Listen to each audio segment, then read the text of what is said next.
আসসালামু আলাইকুম। সবাইকে শুভ সকাল।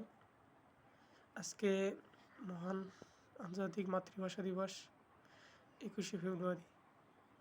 এই ২১শে ফেব্রুয়ারি আমরা সকলেই উদযাপন করি এবং বিভিন্ন আ অনুষ্ঠান বা আয়োজন করে থাকি ভাষার প্রতি শ্রদ্ধা রেখে।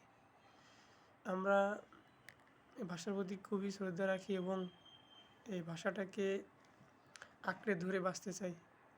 এই প্রতিজ্ঞায় কিন্তু আজকে এই দিনে আমরা অনেক কিছু করে থাকি। অনেক সমাবেশ এবং র্যালি, বিভিন্ন ধরনের সাংস্কৃতিক অনুষ্ঠান এবং বিভিন্ন খেলাধুলা অনেক কিছু করে কিন্তু এই ভাষা দিবসটাকে আমরা উদযাপন করি। যাই হোক, বাংলাদেশে কিন্তু আসলে বর্তমান সময়ে এমন একটা অবস্থায় আছে যে আমরা আসলে ১ মিনিট ১ মিনিট বাংলা ভাষায় কথা বলতে পারি না। এটা হচ্ছে আমাদের খুবই দুঃখের বিষয়। আমরা যখন কথা বলতে থাকি তখন কিন্তু সেই বাংলা ভাষার ভিতরে ইংরেজি চলে আসে। যাই হোক, এখন আমরা আসলে এ থেকে বিরত থাকার চেষ্টা আসলে করা উচিত আমাদের। কারণ বাংলা ভাষা মানে একটা মায়ের ভাষা, মায়ের মুখের ভাষা, মা নিজ থেকে শেখানো ভাষা, মায়ের অন্তর থেকে শেখানো ভাষা। এই বাংলা ভাষার জন্য মানুষ জান প্রাণ শহীদ হয়েছেন। সব কিছু কিন্তু উজাড় করে দিয়ে আমাদের ভাষাটাকে কিন্তু অর্জন করেছেন।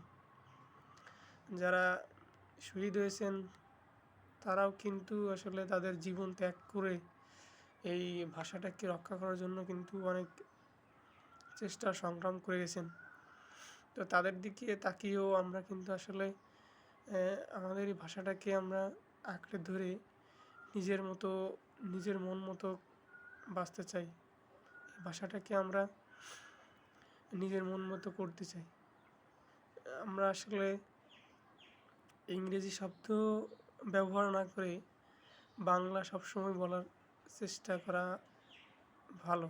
এটা আসলে সবারই করা উচিত।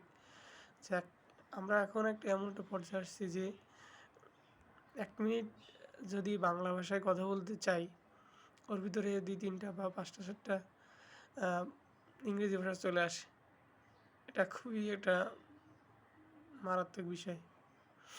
এটা থেকে আমাদের বিরত থাকা খুবই জরুরি এবং শহীদ শহীদ যারা হয়েছেন তাদের প্রতি শ্রদ্ধা জানিয়ে তাদের স্মরণ করে তাদের জন্য দোয়া এবং যার যার ধর্মের যে অবস্থায় আছেন তাদেরকে কিন্তু আসলে তাদের জন্য দোয়া করা উচিত এবং তার রুহের মাগফিরাতে তাদের জন্য একটা আল্লাহর কাছে প্রার্থনা জানানো উচিত। তো আজকে এই পর্যন্তই। আসসালামু আলাইকুম।